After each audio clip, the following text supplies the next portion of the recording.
अबू आझमींनी संभाजी महाराजांच्या बलिदानावर आक्षेप घेतलेला आहे। नुसत्या निलंबनावर ते भागणार आहे का वेगळं कोणतं आंदोलन अगर कारवाईची मागणी असणार आहे? आज पहिली स्टेप उचललेली आहे।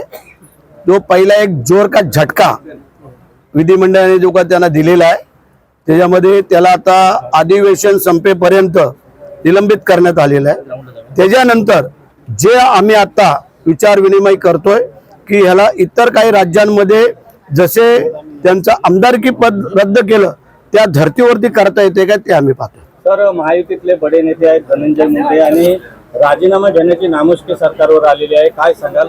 अजित पवारांचा राजीनामा देखील विरोधकांकडून मागितला जातोय, काय आपली प्रतिक्रिया?